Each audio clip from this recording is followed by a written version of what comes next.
Good evening. It's Wednesday, February 12th. Thanks for joining us. I'm Amitha Sharma in for Maya Trabulsi. We begin with breaking news. A second case of coronavirus here in San Diego County. The Centers for Disease Control just a short time ago confirmed a second patient is being treated at UCSD Hillcrest. They say the patient arrived on a flight 5 days ago and was under quarantine. The first case of coronavirus was confirmed by the CDC yesterday.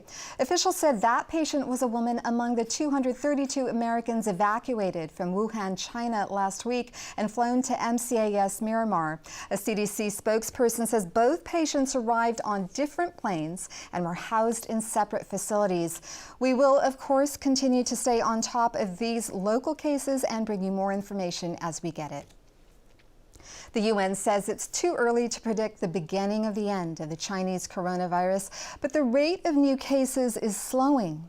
Here are the latest numbers. There are now more than 1,100 deaths and more than 45,000 cases around the world. 14 of those cases are in the U.S., including the 2 now in San Diego. The number of new cases has dropped for a second straight day. Whitney Wild has more on the containment effort. Cases of the novel coronavirus continue to climb around the world. Health officials say more than 45,000 people have contracted the disease and more than 1,100 have died. On Capitol Hill, current and former officials expressed concern during a Senate hearing about U.S. preparedness, citing potential backlogs of medicine and supplies manufactured internationally. This is a deeply concerning event, this novel coronavirus. We don't understand its true severity at this point. The healthcare system is not ready for care of sick patients, so we have neglected our healthcare system preparedness. U.S. officials are trying to contain a potential outbreak. The U.S. Centers for Disease Control and Prevention has screened more than 30,000 people traveling from China at 11 U.S. airports. Officials are asking those entering the U.S. from China to stay home and self-monitor symptoms for 2 weeks. 13 people in 6 states have tested positive for the virus, though none of the cases in the U.S. has been fatal. We're very alert. I don't think we're alarmed at this point, but we need to be leaning into what will the next step be if we can't contain it. In Wednesday's hearing, officials also warned too much focus on coronavirus may undermine efforts oriented toward more routine but still dangerous illnesses. We need to prepare for and respond to the coronavirus, but we also must continue to prepare for other public health threats. In Washington, Whitney Wild, KPBS News. And as for those other health risks, the flu is one of them. County health officials say more people have died locally from the virus. According to the update released today, 7 people died in the past week, bringing the total number to 57 this flu season. Officials say all had underlying health conditions. 30 had died during the same period last year. More than 1,500 new cases were confirmed. That number has been dropping for the past 3 weeks. Kratom is a plant that users say has medicinal benefits, but officials say the unregulated substance can be deadly. KPBS health reporter Taryn Mentos says users are pushing back against a county proposal to hinder sales in unincorporated areas. Supervisor Diane Jacob turned her attention to Kratom when a constituent raised the alarm it was being sold in local stores. Officials say the drug has been linked to the deaths of 100 people in the U.S., including 10 in San Diego. FDA had put out a warning basically to say to people, do not use Kratom. She proposed a measure to label it a public nuisance so authorities could respond to complaints about stores. There's a potential of it becoming very addictive because it is related to opioids and acts in the same manner. The National Institute on Drug Abuse says the herb interacts with the brain's opioid receptors and heavy use is dangerous, but that some people have reported positive effects with small doses. That includes Linda Klein, who says she was once opposed to Kratom. Without understanding what it was, I was thoroughly against Kratom for a very long time. Now Klein uses the herb for anxiety and owns several storefronts that sell Kratom. It really did change my life. Jacob says testimony like Klein's was powerful. A number of individuals that came down to talk about their depression, their anxiety, their pain, and how Kratom actually helped alleviate those particular symptoms or those particular issues that an individual had. She says it motivated her to include Kratom advocates in the development of regulations. The board voted for, one, to order staff to develop a measure that would label it a public nuisance, but to also work with industry representatives to propose a second regulatory option. They're both due to the board within 60 days. Taryn Mento, KPBS News. It's been a day marked by police use of force and the debate surrounding it. In East County, an officer-involved shooting left one person hurt in El Cajon. Police say they shot a man suspected of auto theft. The confrontation happened just after 9 this morning on South Johnson Avenue near El Cajon Boulevard. Tonight, he's hospitalized in stable condition. No officers were hurt. What led to the shooting remains under investigation. De-escalation tactics by San Diego police were a focus today at City Hall. KPBS Metro reporter Andrew Bowen says the department has a broad definition of what de-escalation means. SDPD gave a presentation on de-escalation today to the City Council's Public Safety Committee. They provided a technical definition, attempting to gain compliance from a subject while reducing the need for physical coercion. So does that include, say, pointing a taser at someone? Sergeant Mike Bells trains police recruits in de-escalation. He says yes. Deploying a taser and aiming at somebody and using the targeting laser on them, giving them commands and they comply because of the presence of the taser. Using that taser is essentially de-escalating from having to go to a higher level of force. Some committee members disagreed with that example, saying the threat of a taser actually escalates the situation. Councilwoman Monica Montgomery wondered whether SDPD thinks chokeholds are de-escalation. Is the carotid restraint considered a de-escalation policy per the police department? You know, is that on the list? We need to see that so that when we're talking to each other, we understand the definitions that we're using, because we may be using a different definition than officers do. Recent changes to state law require more de-escalation training, which the police department says it began last month. Andrew Bowen, KPBS News. Now to another example of a community raising its voice. Local teachers who specialize in serving some of the most vulnerable students say they need help. More now from KPBS education reporter Joe Hong. Stop understaffing special ed. Special education teachers and staff at San Diego Unified dropped off boxes full of complaints in front of the superintendent's office yesterday evening. The complaints tell the story of overburdened teachers who have caseloads that are significantly higher than the district's 20-student limit. After rallying outside, the teachers carried the boxes inside the administrative offices. And actually do something about these complaints. Keisha Borden is the president of the Teachers Union at San Diego Unified School District. She said the teachers hope their protests will spur the district to take action. These folks are service providers, but they're seeing that they're not able to meet all the needs of their students. They're not able to meet the requirements of the IEPs because there's a lack of staff, there's understaffing, there aren't enough paraeducators to provide the hours, there aren't enough ed specialists, many people are over their caseload limit of 20, and so those are some of the things contained in the complaints. The teachers were joined by special education aides who help teachers with some of the most difficult student behaviors. One of those aides is Isel Martinez, whose title is Behavior Technician. She wants more training for support staff. I feel that as a classified employee and a paraeducator, we are as important as a teacher, but often undervalued. And so we're making a stand with the teachers to show that we are as valuable as the teachers. So making sure that we fight for our rights, not only for ourselves, but for the students, and showing the district that these students need us as well. But funding special education programs have become a financial strain for districts across the state. At San Diego Unified, the number of students receiving special education services has grown in the past 5 years, but the funding has dropped because overall enrollment has shrunk. A spokesman for the district said Superintendent Cindy Martin understands the challenges facing special education teachers and their aides, and that Martin would be reviewing each of the complaints.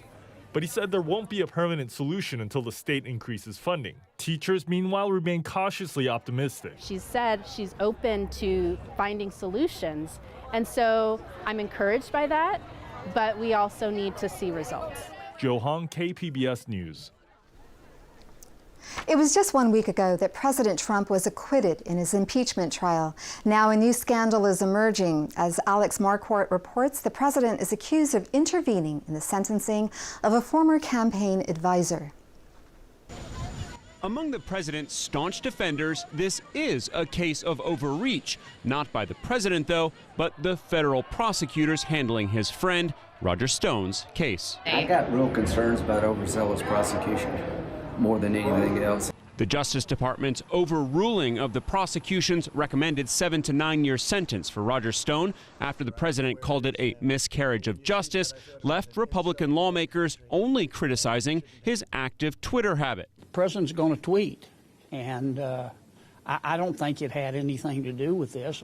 Meanwhile, Democrats are outraged, accusing Attorney General Bill Barr of destroying the independence of the Justice Department to do the president's bidding by intervening to try to get the sentence reduced for Roger Stone, Trump's longtime advisor and friend. A thought given added fuel by the president's congratulatory tweet to Barr today for taking charge of a case that was totally out of control. What is more swampy? What is more fetid? What is more stinking than the most powerful person in the country literally changing the rules to benefit a crony guilty of breaking the law? Democrats' calls reignited for Barr to step down and his actions investigated. What I think we're seeing is an unprecedented assault upon the independence of our Justice Department. After the Justice Department revised the sentencing recommendation made by 4 career prosecutors in Stone's case, all 4 of them withdrew in quick succession. A mass protest by a legal team that included 2 prosecutors from Robert Mueller's investigation, which led to Stone being convicted on 7 charges last year. These are the same Mueller people that put everybody through hell, and I think it's a disgrace. That was Alex Marquardt reporting. Roger Stone will be sentenced a week from tomorrow.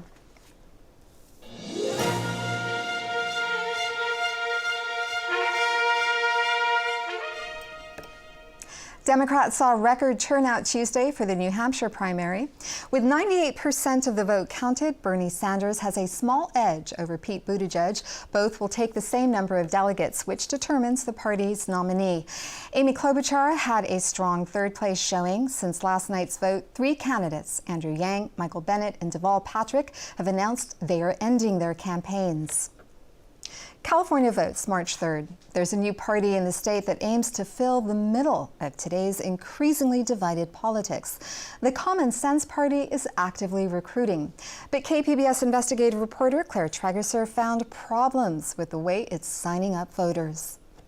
I'm sick and tired of the manipulation and all the bull. This is a promotional video from the Common Sense Party, featuring voters who are joining the party.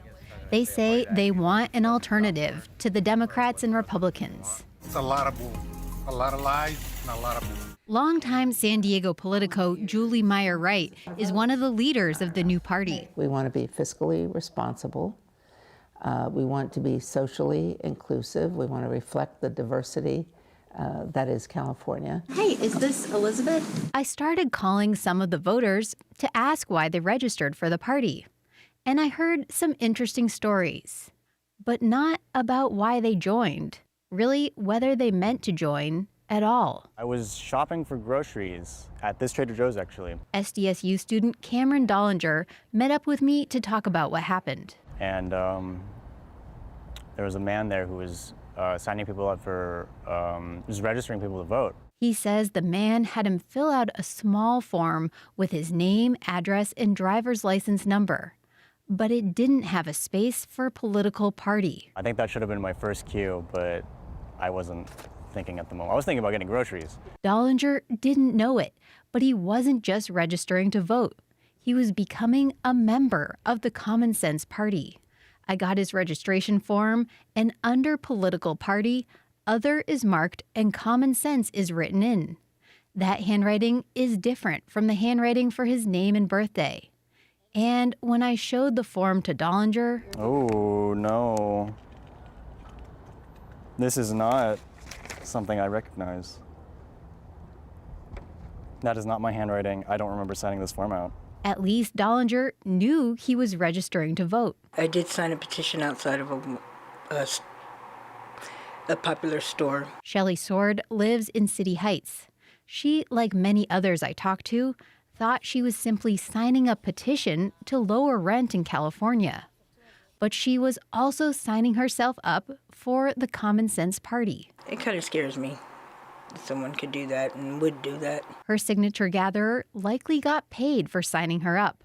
The Common Sense Party needs 67,000 people to become an official party, so they're paying circulators as much as $6 for each person they register with the party. I ended up talking to 30 people signed up by signature gatherers, and all 30 said they didn't mean to sign up with the Common Sense Party. If they don't consent to it, of course, that could potentially rise to the level of registration fraud. Michael Vu is the San Diego County Registrar of Voters. And if we get any formal complaints associated with that, we would refer that to the District Attorney's Office or even the Secretary of State Fraud Investigation Unit to look into. It's at the very least misleading, and at most it's fraud. Jessica Levinson is an ethics and election law professor at Loyola Law School. She says this shows a problem with the petition drive system. Particularly when someone is paid to gather signatures, the goal is to get signatures, not to try and educate people or really just to get them to sign up for a particular cause. These are private actors who want to make a living. They'll say what they need to get the signatures, hopefully within the bounds of the law. So we know this is at least ethically problematic and maybe illegal. The question is, how did it happen? Hi. Tim. Is this the La Jolla group? Yep. I'm a reporter with KPBS. Coming up tomorrow. So you are doing, you're working on the drive for the Common Sense Party, signing people up for that party? Correct. We'll try to figure that out. Claire Tregesser, KPBS News. I'm Judy Woodruff. Tonight on the NewsHour, what New Hampshire results mean for the presidential race going forward. I talk with Pete Buttigieg coming up at 7 after Evening Edition on KPBS. San Diego's weather will remain dry in the days ahead. Chris Nallen has our forecast. And we're talking about that weather across Southern California that's mainly on the dry side. We have a nice wedge of drier air and the water vapor here to the north. The deeper shades of blue, the active weather is across the northwest, at least in the making. Right now it's getting a little bit of a break, our friends around Seattle and Portland, but satellite radar composite locally? Yeah, not much going on here. How about we monitor the dryness? If anything, the drought monitor is pretty good across Southern California. Some dry area, dry spots, I should say, up towards the north around Fresno, but overall, we're doing pretty good when it comes to the actual moisture within the soils. Always good news. Heading into the night, though, we'll see some clouds mixed in, a little bit of a marine layer to our south and west, right along the coast here. You wake up Thursday, there will be some low clouds, some fog. That clears out and then redevelops as we head back into your Friday morning. But notice, aside from fog and the marine layer, it's to the north and west. That's where the weather is. So we stay pretty quiet, at least for the time being. So for tonight, we're into the upper 40s around town and the metro, partly cloudy skies. Taking you hyper local around Ramona, we'll be in the mid 30s there. Back to Chula Vista, a little bit warmer into the mid 40s. Mount Laguna, though, at 30. So there will be some cooler spots. You can see that sunshine galore, especially the further east you go. Temperatures in the 60s and 70s, higher elevations, though, into the 50s. All right, the big weather story to the north is going to be, that's where the active weather will be, the northwest into the northeast during the weekend. For us here across the southwest and southern Cali, we're looking good. We see the coast with lots of sunshine. Saturday, Sunday, Monday, we're in the 60s here. Inland spots in the low 70s. Overnight lows in the low 40s. For the mountain region, we are, well, dry. Nice looking weather, 40s and 50s here with overnight lows near freezing. And about the desert we go, it's going to be warmer into the middle 70s there with lots of sunshine. For KPBS, I'm meteorologist Chris Nallen. Rewired is a new investigation from our partners at iNewsSource. It explores an experimental brain treatment that wreaked havoc on the lives of a former Navy SEAL and his ambitious UC San Diego doctor. Here's a preview. I learned everything through my experiences as a SEAL. I grew up in SEAL team. They taught me how to be and carry myself. When my ex-wife would interact, she did say there's a noticeable difference between the John that left, went to Afghanistan, and the John that's back. I think I was really just irritable. I didn't sleep well. That's kind of how it began. There were times where I would just start crying, like for no reason, just literally sit here and just burst into tears. We've been thinking about you, thinking about how to help you, and we've come to find out about this experimental brain treatment. That's where it all started to unravel. I'm having conversations with old teammates I believe are talking to me through aircraft. Johnny, it's a mission, it's all good, it's important. We've got a safe house set up for you, it's just around the corner. I would hide under a truck. So I just climbed up the top of the tree and I would go back up, took the tree sap and covered myself arrested at gunpoint. I thought I actually was a nuclear weapon. I couldn't deal with coming to terms with what was really happening. Like, oh my God, I've gone crazy. I'm running around downtown LA and people are trying to kill me. That can't be what's happening. That can't be what's happening. And then I started to kind of wonder, wait a minute, did the treatment, did this cause this? What's happening? It started to hit me that what I thought was real wasn't. To see the entire Rewired investigation, go to iNewsSource.org. iNewsSource is an independently funded nonprofit partner of KPBS. The way we watch television is changing rapidly. Streaming services now account for 19% of all viewing in the U.S. Nielsen found the amount of streaming has nearly doubled from just 2 years ago. More than half of those who stream their content subscribe to 2 or more services, such as Netflix, Hulu, and other platforms. Most of the increase is attributed to the use of smartphones.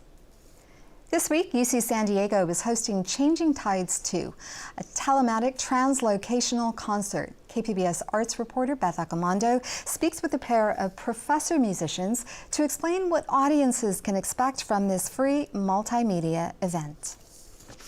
Mark, do you want to do the sound check? Sure. Last week, I attended a rehearsal at UC San Diego's Experimental Theater for a telematic translocational concert because I had no idea what that was. But UC Irvine professor Michael Desson was happy to explain the collaboration. We came together to do what we call a telematic project, meaning that there are musicians in different geographic locations performing together in real time, making a concert together, sort of like a composite ensemble, but located on different continents. 1, 2, ready, go, start. Dresson and UC San Diego professor Mark Dresser have reteamed to create Changing Tides 2. The first concert was in 2016 in partnership with South Korea's Seoul Institute of the Arts. The purpose was to get musicians to respond to the idea of climate crisis, of tides and shifting climate patterns, says Dresser. We are, as instrumental musicians predominantly, we don't often engage directly with political sentiments. And it's not that we don't feel them, but instrumental music outside of having a title usually is more abstract.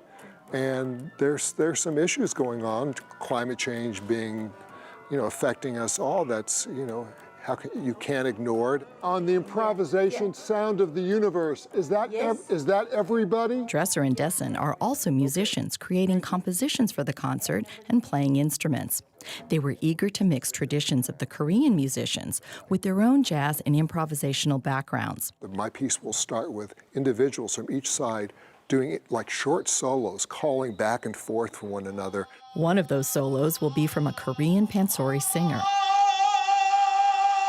The concert serves up a unique collaboration across culture, language, continents, and even time. That's actually, for me, a powerful part of this work, because I think that a lot of the, speaking of climate crisis, a lot of the crises that we face, we need to figure out how to collaborate better across not just cultures and languages, but space and time zones. So it's an exciting kind of capacity building project, even beyond the artistic content. Part of that artistic content is the visual design.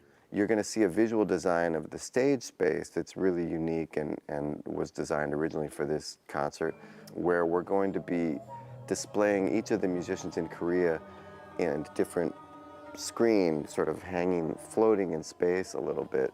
But as you might expect, there are a lot of challenges to staging a concert as complex as this. You want a list, you want a spreadsheet of challenges, where there's endless challenges. It's so hard to get everything working. Can we kill the video, get rid of all the videos so that we have all the bandwidth for the audio right now? Because we really need to prioritize the musicians rehearsing. The challenges are just expanded versions of the same things that probably most people have with technology, right? They're just more complicated when you're dealing with a dozen computers and projectors and, lots of hardware and software and a lot of complicated high-end tools for networking audio and video. So there's endless potential for things to go wrong. I think there's no glitch now. So Okay. Can you play your instruments one by one? Okay. Here's bass. But the other challenge is really trying to figure out how to get our head out of that and remember that we're making art. For me, one of the biggest challenges is that kind of mental switching from spending 3 hours trying to troubleshoot cable and projector problems, and then suddenly I have to pick up my instrument and play music and connect with these amazing musicians in Korea and really make something happen. But when it all comes together, the results can be amazing. Beth Accomando, KPBS News. They just keep on rolling. The San Diego State Aztecs beat New Mexico last night before a packed Viejas Arena crowd. The victory kept SDSU undefeated at 25-0 and also gave them the Mountain West regular season championship. The Aztecs will now look to keep their unbeaten season alive as they travel to Boise State on Saturday.